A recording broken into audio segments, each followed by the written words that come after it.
Buenas noches. Al momento en que estamos grabando este programa, día lunes, la Argentina está esperando en vilo, con interés, qué es lo que va a suceder entre el campo y el gobierno. Basta, es hora de terminarla, es hora de acordar, es hora de sentarse, ya no a evitar los paros y los piquetes y las huelgas que nadie quiere, sino a construir de una vez por todas un país que no tiene ningún motivo para estar soportando esta sensación de angustia que se vive en todos los sectores por el recrudecimiento de la inflación, por las versiones de renuncias que hay en el gabinete. Ustedes saben que la comidilla ha sido por estos días la salida de Alberto Fernández, incluso se dice que el propio jefe de gabinete presentó su dimisión y que no fue aceptada. Esta teoría del doble comando, y uno francamente se pone a pensar y dice, ¿qué hay enfrente? ¿Puede decir el gobierno, como han dicho otros gobiernos anteriores, la oposición, la máquina de impedir, la oposición pone palos en la rueda? No hay oposición en la Argentina. Hay opositores, los más importantes, los que tienen alguna chance de gobernar, están gestionando. El caso de Mauricio Macri en la ciudad de Buenos Aires. No tengan dudas que la variante por derecha que se le va a presentar al kirchnerismo en el 2011 va a ser Macri. La variante de centroizquierda, si se anima y se le van las cosas bien en Santa Fe, podría ser Hermes Wiener. ¿Y quién será la continuidad de Cristina? Bueno, parece hablar de estas cuestiones, digamos, parece que estamos hablando de ciencia ficción, pero no lo es tanto. En política los tiempos van más rápido de lo que uno cree. Las elecciones legislativas del año próximo van a ser muy importantes para unos y para otros. Para unos y para otros no habrá 2011 sin 2009. Tengan en cuenta los antecedentes que se han sucedido en la historia argentina y siempre las elecciones del medio de un mandato un poco anticipan lo que va a suceder.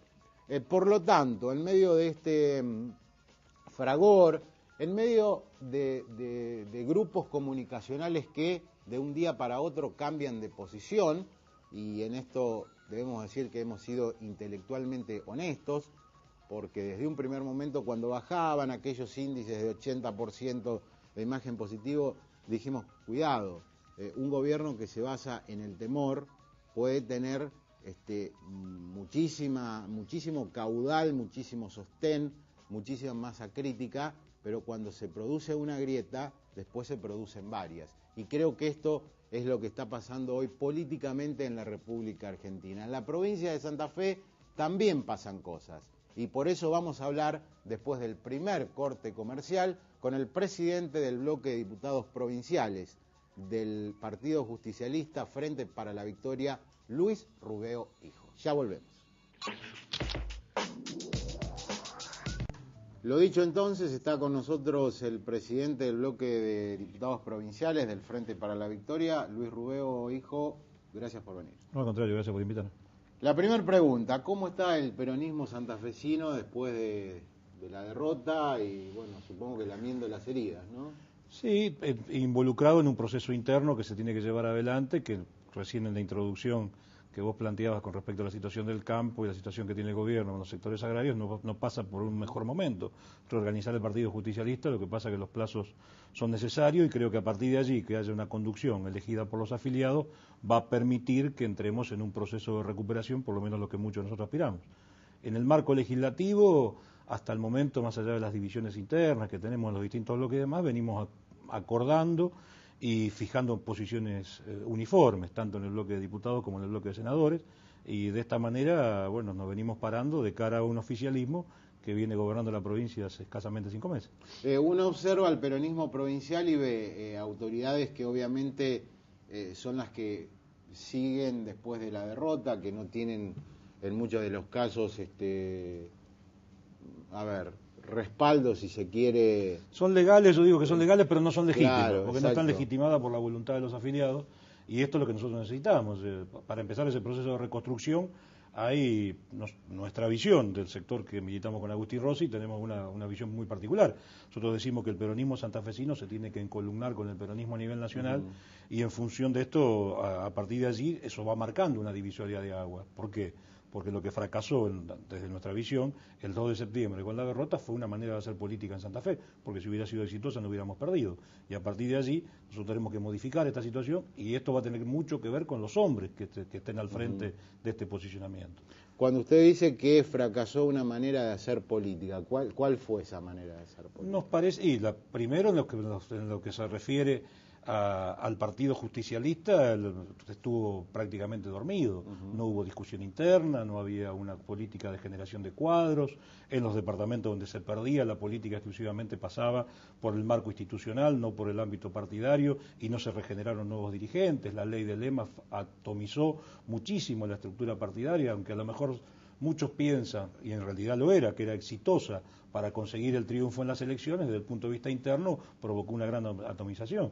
Y nos da la sensación de que a partir de que fuimos derrotados el 2 de septiembre, nosotros necesitamos ahora más que nunca tener un partido de cuadro que tenga una clara definición política en temas fundamentales que hacen a la vida de la provincia, y no tenemos otro ámbito donde expresarlo. Para nosotros el ámbito adecuado es el partidario, que a veces obviamente está divorciado de la sociedad, porque la sociedad no se siente muy identificada con los partidos políticos, identifica a hombres, pero nosotros necesitamos normalizar el Partido Justicialista en Santa Fe, necesitamos tener compañeras y compañeros que expresen al conjunto del peronismo santafesino y que además tengan vocación por hacerlo.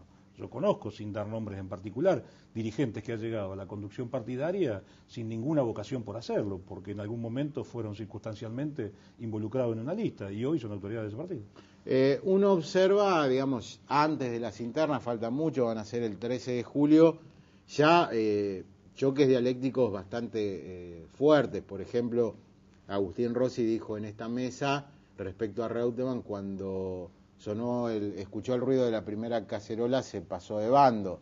Spinozzi, días atrás, en este mismo programa, dijo Agustín Rossi no va a poder caminar la provincia. Y uno piensa, se dicen estas cosas antes de una elección interna, ¿no corre riesgo la unidad del peronismo después de la compulsa? Bueno, la divido en tres. La primera parte, lo de Reutemann no solamente fue por el ruido de las cacerolas, sino fue haber firmado una propuesta que era diametralmente opuesta a lo que planteaba el gobierno nacional, que la firmó con el doctor Wiener. Yo puedo tener disenso, puedo discutir internamente una posición, lo que nunca voy a hacer es firmar con los opositores, que además hicieron un uso político de esta determinación.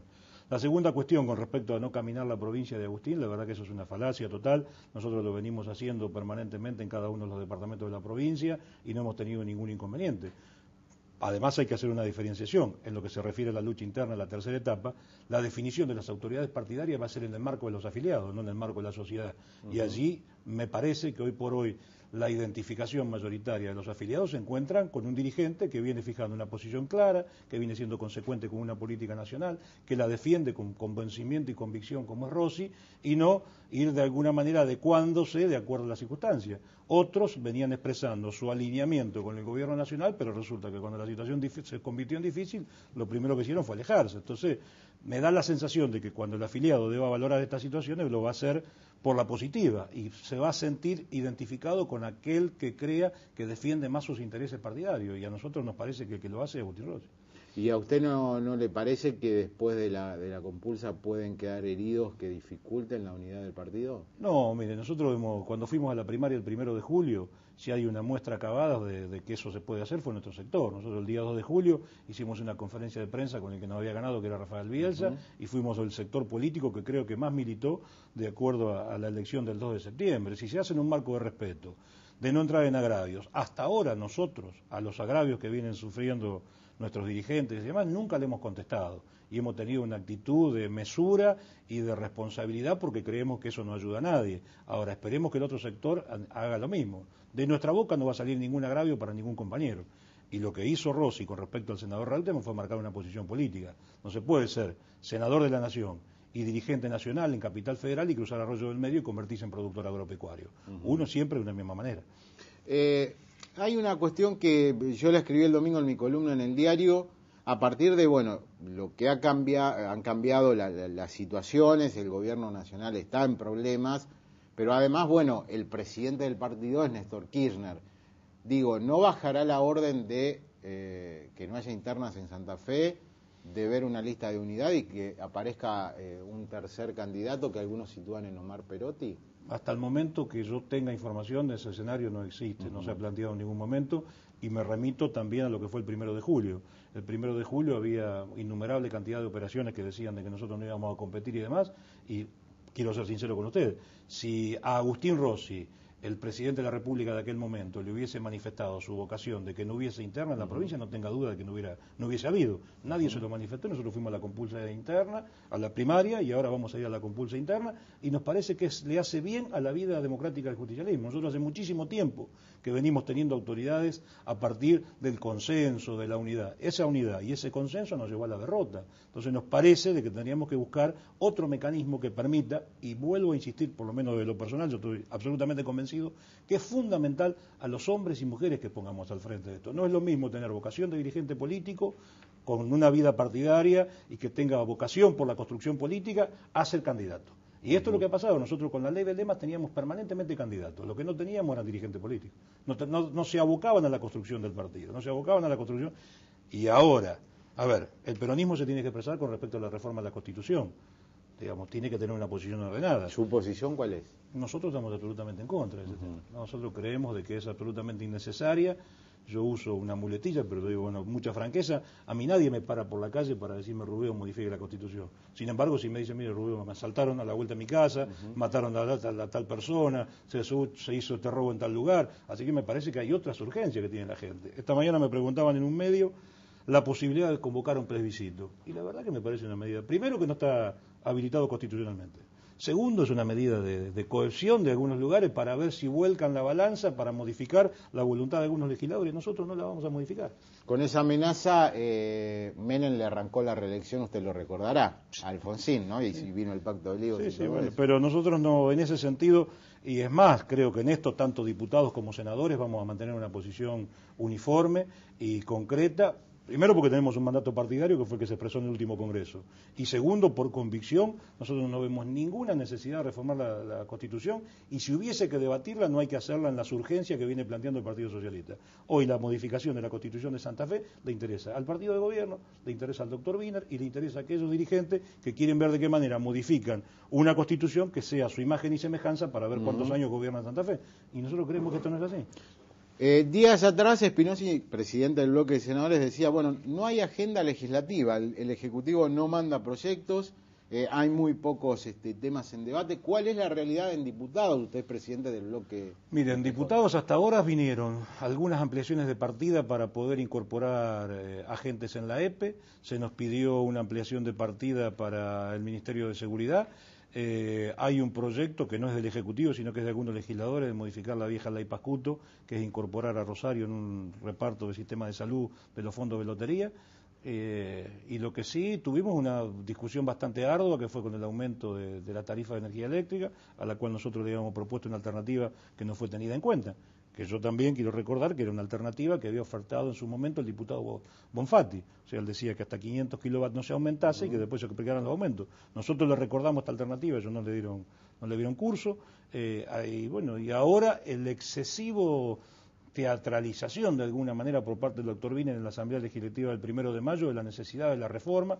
No se habló de un plan productivo para la provincia, no sabemos qué va a pasar con los departamentos del norte que están atravesando un problema de sequía terrible. Nosotros le hemos planteado de que se eche mano al fondo anticíclico, el ministro de Hacienda dice que no tiene recursos, no es cierto, cuenta con 230 millones en ese fondo.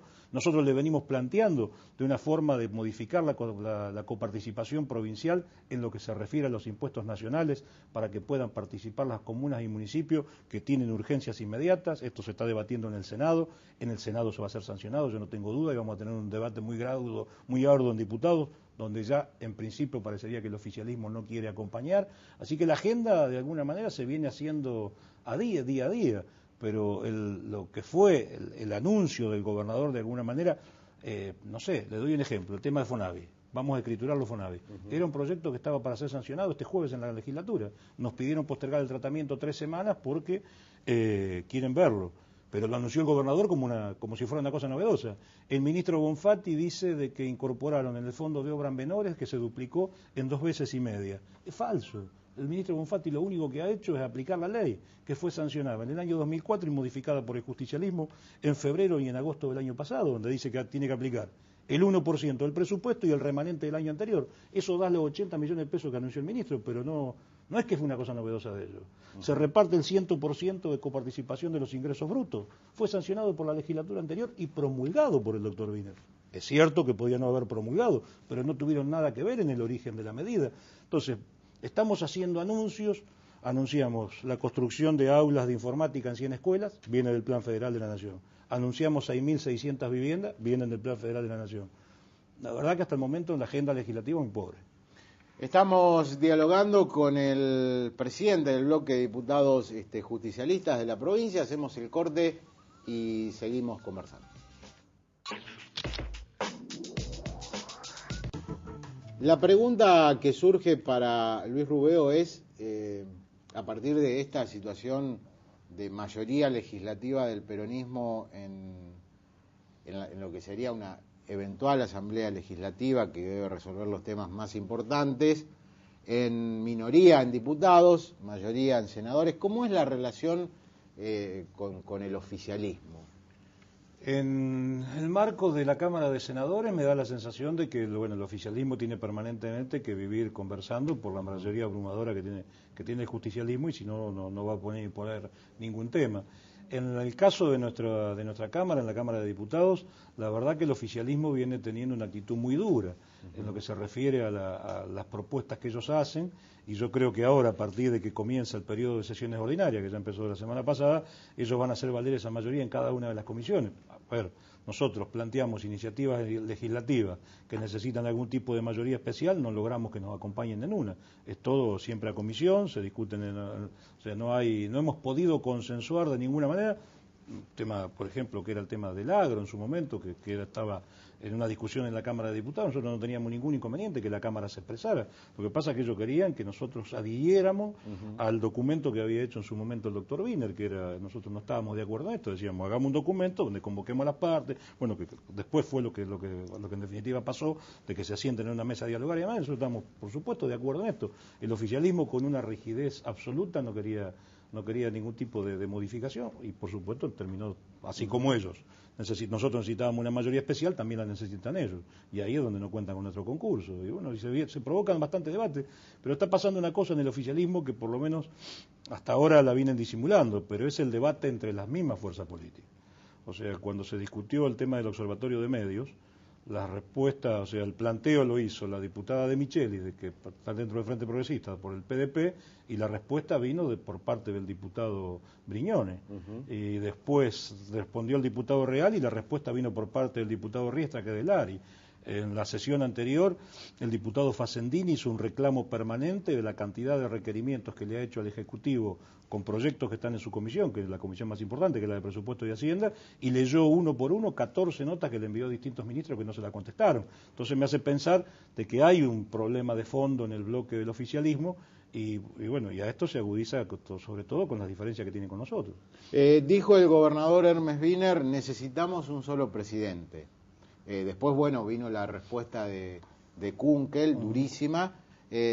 ¿Cuál es su posición respecto a esto que se está hablando del doble comando, de que la presidenta está condicionada por Kirchner y de los dichos de Wiener, obviamente? Bueno, nosotros los dichos de Wiener salimos a marcar ese mismo día nuestra disconformidad, y pensamos y lo seguimos sosteniendo de que el doctor Wiener, además que él es autoridad de un partido, nos parece que no fueron afortunadas, y lo que estaba tratando de hacer era posicionarse de acuerdo a la imagen positiva o negativa que le ve la encuesta que le acercan de acuerdo a ese momento. Entonces, en algún momento, cuando el gobierno gozaba de altísima popularidad, el doctor Wiener se pegaba y no se perdía un solo acto para que fuera. Yo me acuerdo de un acto que hicimos en Rufino, en el marco de la campaña electoral, que estaba el doctor Wiener presente. La verdad que la cantidad de agravio que recibió fueron terribles, sin embargo embargo él se mantuvo estoicamente en el escenario, y ahora lo que hace primero es diferenciarse rápidamente, así que nos parece de que no es así. Y en lo que se refiere a la posición del justicialismo como tal, nadie discute de que la conducción del peronismo la tiene Néstor Kirchner, y que por supuesto nosotros venimos con una continuidad política que hoy la expresa Cristina Fernández,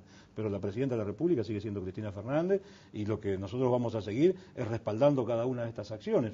Y vuelvo al inicio de la entrevista, cuando nosotros planteamos poner el Partido Justicialista de Santa Fe en consonancia con el partido a nivel nacional, es porque queremos que las políticas que se lleven adelante sean las mismas que expresa Néstor Kirchner en el marco del justicialismo a nivel nacional, y Santa Fe no puede funcionar aislada.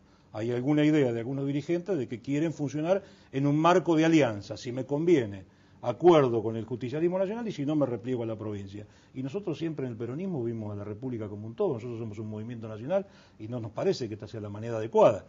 Por eso también insistí en lo que significó la ley de lemas, en lo que marcaba algunos dirigentes que pueden tener vocación por la construcción política y otros que permanentemente han sido candidatos. Así que no, bueno, lo de Wiener nos pareció desafortunado, y con respecto al tema del ordenamiento nacional, este gobierno tiene una conducción política que es la presidenta Cristina Fernández, y el justicialismo tiene un conductor y un jefe que es Néstor Kirchner. Después vamos a estar con un dirigente de la Federación Agraria. La pregunta es, ¿la continuidad en el tiempo del conflicto no perjudica al justicialismo santafesino, teniendo en cuenta la influencia de los sectores del agro? Y sobre todo que sí, por supuesto que nos perjudica electoralmente, seguramente que nosotros vamos a tener alguna merma en la recaudación electoral de cara a las elecciones del 2009, pero esto no quiere decir que nosotros no seamos consecuentes y no fijemos nuestra posición, que es el respaldo de la política que el gobierno nacional viene llevando adelante. A nosotros nos parece de que la distribución que se está haciendo en lo que se refiere al marco de las retenciones, cómo se viene llevando adelante el nivel de cambio y de la manera de que se vienen manejando los recursos es la correcta, y aunque no resulte simpático, las vamos a seguir respaldando. Igual tendremos que confrontar, me parece, que en el año 2009 no se va a votar a favor o en contra de solamente del gobierno nacional. También vamos a tener que evaluar la gestión del gobierno provincial para ver si efectivamente este gobierno ha logrado mantener ese consenso que le permitió llegar el 2 de septiembre a ganar las elecciones, porque hasta ahora ellos hacen una descripción permanente de lo mal que hicimos las cosas nosotros durante 24 años, de lo bien que vamos a estar en el futuro, siempre y cuando reformemos la Constitución, y en el mientras tanto no gobernamos. Entonces, habrá que ver cómo se posicionan estas dos cosas, y tendremos que ver con los dirigentes y con los candidatos que llevemos en su momento, si son capaces de transmitirle a la opinión pública, que en definitiva es la que decide, el convencimiento para que vuelvan a recuperar la confianza, para que nos acompañen. Pero tener actitudes ambivalentes, aquellos que piensan de que teniendo actitudes simpáticas para un lado o para el otro se salvan, están absolutamente equivocados. ¿Hay chances, hay posibilidades de que el bloque en diputados vuelva a unirse? En primera instancia, hoy por hoy no, porque además estamos en posicionamientos internos distintos, estamos tratando de acordar políticas en lo que se refiere al trabajo legislativo, pero no me da la sensación de que en lo inmediato. Habrá que ver después de que se normalice el partido, si efectivamente logramos de que la interna se lleve adelante como nosotros queremos, y si hay un sector que se imponga al otro, y teniendo una autoridad partidaria que nos pueda convocar y nos pueda llamar a un ordenamiento, creo que a lo mejor se puede dar, pero de acá en los próximos meses me parece que es imposible. Como cabeza visible de la oposición legislativa, ¿qué 2 o 3 medidas, qué medidas urgentes le está solicitando al gobierno provincial que implemente? Primero, que lo que nos dijo el gobernador nos parece absolutamente desafortunado el día 1 de mayo con respecto a que tenemos que tener paciencia en función de la inseguridad que se vive. Ellos se comprometieron en el marco de la campaña electoral, hicieron un uso desde mi punto de vista abusivo de lo que significaban las situaciones en ese momento de inseguridad que se vivían, pero que hoy se siguen viviendo, y no vemos políticas que se puedan hacer. Nosotros le hemos acercado propuestas, nosotros le hemos elevado propuestas de un sistema de cuadrículas que permita de alguna manera tener una prevención mucho más eficaz en lo que al delito se refiere, con una presencia mayor cantidad de agentes, de recursos, que estamos dispuestos a votárselo, no tenemos ningún inconveniente. Desde el punto de vista del manejo de los recursos, los municipios y las comunas de la provincia necesitan ya dinero. No puede ser que tengamos un Estado provincial rico, que tiene dinero, porque se la dejó en gran parte el gobierno anterior, y que no se los distribuya a los municipios y comunas. Es cierto que la política tributaria la puede ejercer el gobernador, pero recibe recursos del gobierno nacional, y nosotros estamos diciendo de que coparticipemos. De cada 100 pesos, para que le quede claro a cada uno de los oyentes, la provincia recibe 100, coparticipa 13. Nosotros le estamos diciendo, señores, de los 100 que reciben, coparticipen 18. No me parece que le estamos modificando la vida a nadie. Y la tercera cuestión, que es absolutamente imperiosa es establecer una agenda legislativa que deje de lado las urgencias del Partido Socialista. Si se insiste de sobremanera con la reforma de la Constitución, me parece que vamos a equivocar el camino y no vamos a hacer lo que el doctor Binan dijo, de que lo vamos a llevar por consenso, de que los ministros van a venir a la legislatura las veces que hagan falta, de que vamos a recibir la información. Yo le doy una novedad. Yo pedí un pedido de informes para ver qué medidas había llevado la empresa provincial de energía adelante en el ahorro de energía. El día que se votó en el recinto, parecía de que habíamos hecho todas las reformas. El ministro Ciancio me contesta la semana pasada que cambiaron 2.000 lamparitas en toda la provincia. Entonces digo, una cosa es la que se declama y otra cosa es la que se hace. Entonces, en ese sentido, estas son las urgencias que tenemos que establecer. ¿Cuántos años tiene usted? Yo 51. O sea que cuando asumió Frondizi usted tenía 1 año. Claro. Bueno, lo invito a ver, le agradezco haber estado acá. Un informe respecto a lo que fue, a grandes rasgos, la presidencia de Frondizi. Lo vemos.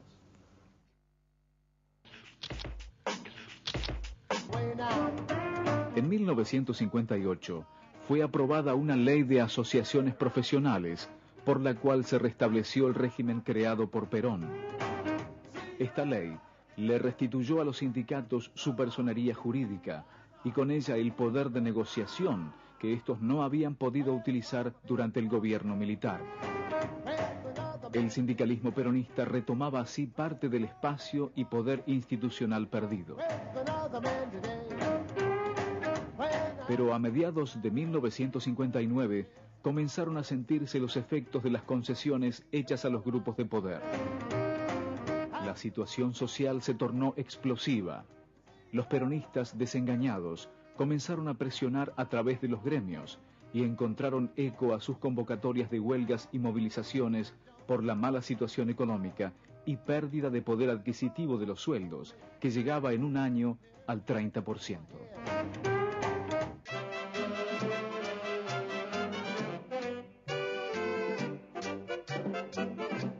Mientras en las radios y en la televisión sonaba el éxito del momento, Palo Bonito, cantado por la colombiana Lita Nelson, el gobierno de Frondizi decidió aplicar el llamado Plan Conintes, conmoción interna del Estado, que le otorgaba al ejército la facultad de arrestar, detener e interrogar a los gremialistas y opositores en general, denominados por los militares como elementos subversivos. Yo para la mía. A partir de ese momento, el ejército, convocado por el presidente, reapareció en la escena política como un poderoso factor de poder que aprobaba o vetaba las políticas del gobierno, adquiriendo una influencia decisiva. En el caso del gobierno de Frondizi, que gobernó del año 58 al año 62, hubo 30 y tantos planteos militares, es decir, exigencias militares al gobierno para que hiciera o no hiciera determinada cosa, para que cambiara un ministro, para que modificara una política, para que no recibiera el Che Guevara, para que rompiera relaciones con Cuba, para que aplicara el programa del Sogaray en la economía. ¡Extra! ¡Pronto seremos todos cirujas! ¡Nos van a comer los piojos! Frondizi abandonó el programa desarrollista y retomó el modelo liberal tradicional. El desarrollista Rogelio Frigerio es reemplazado por Álvaro Alzogaray, economista de confianza de los grupos de poder económico y avalado por los militares, quien con su famosa frase "hay que pasar el invierno" llevará adelante una dura política de ajuste. La política económica aplicada durante los últimos 4 años es en realidad una variante más de la misma política aplicada durante los últimos 15 años, que hizo concebir ciertas esperanzas que más tarde se vieron defraudadas. Hoy tenemos a la vista sus resultados. Pensando que podría derrotarlo, Frondizi permitió la participación del peronismo en las elecciones de gobernadores de 1962. El peronismo se impuso en la mayoría de las provincias, incluyendo a la de Buenos Aires. Este hecho significó el final de la presidencia de Frondizi. Una serie de planteos militares culminaron en la destitución del presidente por un nuevo golpe militar.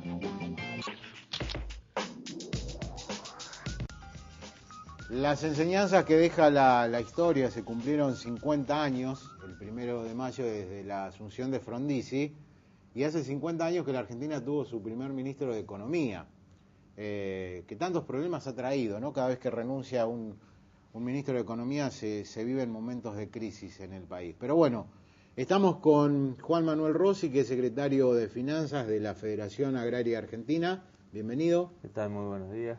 Muy bien. Y obviamente estamos muy preocupados por lo que puede pasar en el futuro. Decíamos, este programa se graba horas antes de la reunión que va a ser decisiva. Pero usted estuvo recorriendo un poco la provincia, el país, midiendo la temperatura del chacarero, del productor. Sí, en realidad estamos muy preocupados por la situación que estamos viviendo. Ya van muchos días desde que se inició el conflicto, casi 50 días, teniendo en cuenta que tuvimos 21 días de un paro agrario histórico. Después se le dio 30 días de tregua al gobierno, que desaprovechó, la verdad, la tregua del gobierno, estiró las reuniones. Fueron reuniones muy largas donde no se llegó prácticamente a nada. El último día, y con una reunión muy larga, con muchas discusiones muy profundas, se llega a un acuerdo por el trigo y un acuerdo parcial por la cuestión de la carne. Y de esta manera el gobierno le vuelve a dar unos días más al gobierno nacional para que empiece a tomar decisiones concretas, principalmente en función a las retenciones, pero también a ver si empieza a dar visos de una política agropecuaria nacional que sea integral, ¿no es cierto? Y en función a eso, las entidades del campo, las 4 entidades, la Federación Agraria entre ellas, lo que decidió es comunicarle a los productores que se mantengan en estado de alerta y movilización, donde se está haciendo una campaña de comunicación a la gente común, para decirle que nosotros no somos culpables de la inflación, donde se le entregan folletos diciendo el precio que nos pagan a nosotros por las materias primas, y el que lo paga a ellos, le paga el consumidor por los productos que consumen y que los va a comprar al supermercado. Y en esta campaña de concientización los productores han salido a la ruta.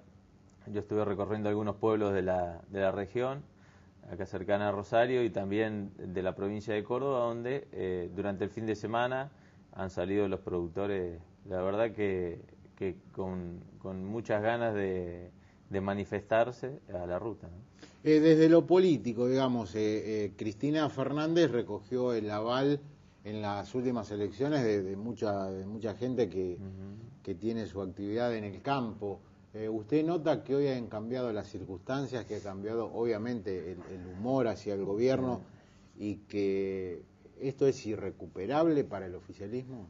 Yo creo que sí tiene que tomar medidas muy profundas para que el productor le vuelva a creer. Se ha perdido la confianza, y cuando se pierde la confianza es muy grave, ¿no? El productor le perdió la confianza al gobierno en la cuestión política, pero también en la cuestión económica, y si hoy se ve, y es concreto, la parálisis, digamos, que hay en el interior en función a las inversiones, en función al movimiento económico en los pueblos, es impresionante, y entonces es muy difícil de recuperar eso, y si se recupera es muy lento, pero para eso el gobierno tiene que tomar medidas concretas, tiene que tener una voluntad política diferente a la que ha tenido hasta ahora, y que hoy por hoy no la vemos, no la manifiesta el gobierno nacional a través de la presidenta, ni siquiera a través de su marido, que el expresidente, que hoy por hoy se ha manifestado en los últimos días, en las semanas anteriores, con respecto a este conflicto, y que en realidad pone a la gente del campo, a la gente del interior, como un enemigo, y echándole la culpa de un montón de cosas, entre ellas la inflación, como decía, que obviamente tratando de desinformar a la gente de la ciudad.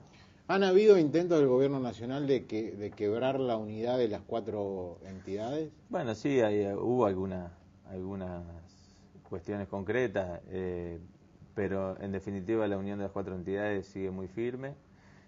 Lo que sigue muy firme, y que es para destacar, la unión de los productores, ¿no es cierto?, en el interior, más allá de las 4 entidades. Las 4 entidades es una unidad de acción que nos hemos puesto de acuerdo en cómo enfrentar esta protesta, teniendo en cuenta que cada una tiene su historia, tiene su posición ideológica, que muy difícilmente puedan encontrarse, pero en este momento concreto las 4 entidades estamos empujando juntas en lo que tiene que ver con la protesta de estos días.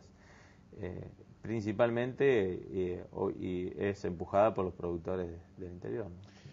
Usted es dirigente orgánico de la Federación Agraria y muchas veces se dijo, se pensó que se le iba a complicar, digamos, a la conducción, no solamente de Federación Agraria, sino también de otras entidades, mantener la unidad con lo que se denominan las bases, como que las bases iban a superar a la conducción.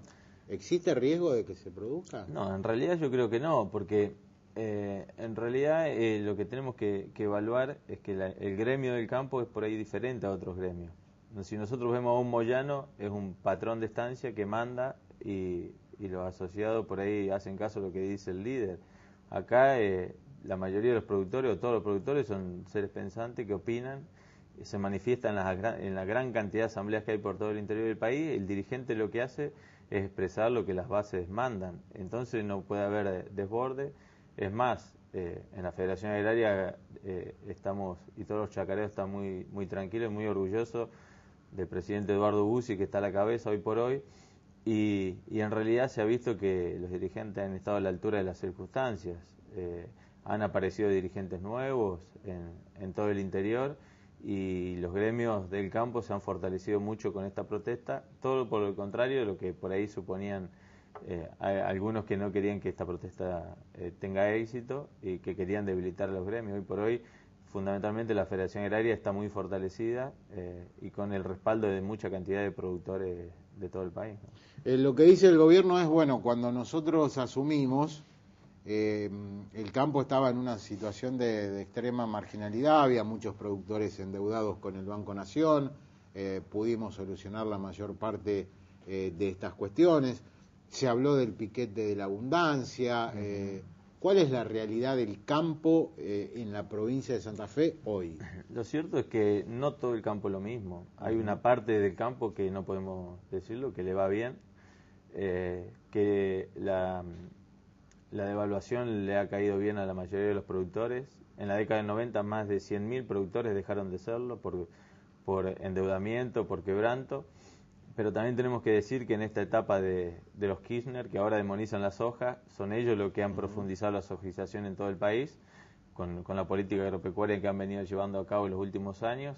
También han desaparecido productores, sobre todo los más pequeños productores y medianos, ya no a lo mejor quebrados, pero sí cediendo sus campos a los grandes arrendatarios, principalmente pools de siembra, fondos de inversión, a la patria financiera que avanzó sobre el campo y que en definitiva lo que ha hecho es un nuevo esquema de agricultura sin rostro, que lo vemos en todo el país, en esta región se ve, que van desplazando no solamente a los productores, sino también a los pueblos, porque los productores que no producen es menos movimiento económico en los pueblos, entonces peligran muchos pueblos en el interior del país.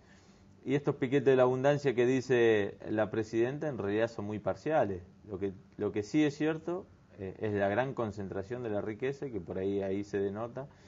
Lo que para ponerle números concretos a esto, hoy el 50% de la tierra en Argentina son 5.000 familias los dueños de la tierra, entonces por ahí es cierto que hay una oligarquía terrateniente todavía en nuestro país.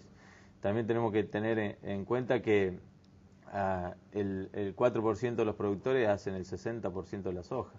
Productores, digamos, entre comillas, ¿no? Son estos pools de siembra y fondos de inversión, concretamente, y que muchos están ligados al gobierno nacional, como es el caso de Groboco Patel, el embajador de la soja en Venezuela, o el caso de Roberto Urquía, dueño de la aceitera General de ESA, uno de los principales productores de nuestro país, y que además tienen la agroindustria que se ven beneficiados por cada medida que se va tomando el gobierno nacional. Incluso en el caso de Urquía fue uno de los autores intelectuales de lo que anunció Martín Lustó en su momento, ¿no? Algo difícil de explicar.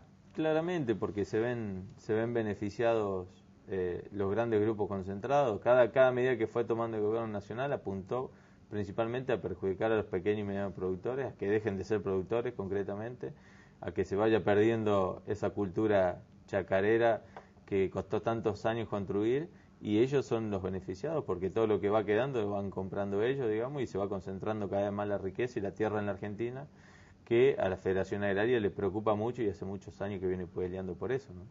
Se cuentan, digamos, intimidades de las reuniones que han tenido con el secretario de Comercio, Guillermo Moreno, incluso de las cosas que le dijo Forte.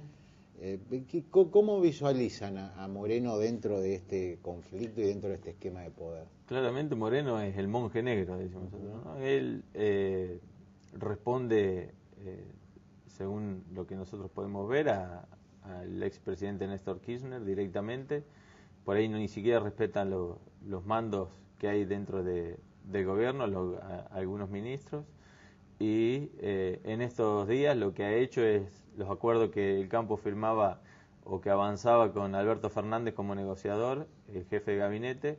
Moreno los rompía por otro lado, interviniendo en el mercado de Liniers, no cumpliendo con el tema de la exportación, de la apertura de la exportación de la carne, y siempre tratando de provocar el conflicto. Por eso a nosotros nos genera mucha duda de que esto en realidad se termine solucionando, porque el gobierno nacional no está demostrando, a través del expresidente, que tiene mucho poder, por cierto, y su presidenta, de poder resolver los problemas con una política de mediano y largo plazo que le dé previsibilidad y confianza, sobre todo a los productores, para volver a producir. ¿Ustedes notan que lo que se dice en los medios respecto a una ruptura de la cadena de mandos, entre comillas, entre la presidenta de la Nación y el expresidente, sucede en la práctica, que el que sigue gobernando es Néstor Kirchner? Todavía no se ha demostrado lo contrario, digamos, ¿no?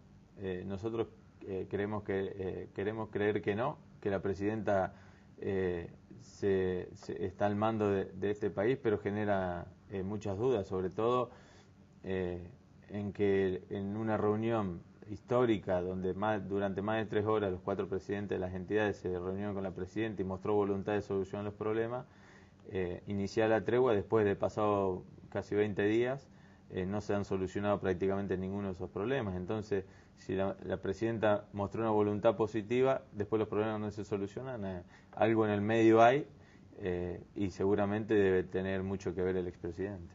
Le agradezco mucho, Juan Manuel Rossi, secretario de Finanzas de Federación Agraria, haber estado en este programa. Bueno, muchas gracias a vos por el espacio, y en realidad nosotros queremos dejar muy claro a toda la audiencia, principalmente a la gente de la ciudad, que los que provocan la inflación no somos los pequeños y medianos productores, los chacareros, porque no formamos los precios, sí, tienen mucho que ver las cadenas intermedias y los monopolios en el país, ¿no?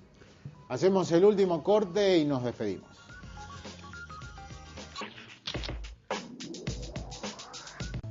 Algunas conclusiones. Bueno, la entrevista con Luis Rubeo Hijo, que responde al sector de Agustín Rossi, demuestra el enfrentamiento, la interna en el seno del Partido Justicialista.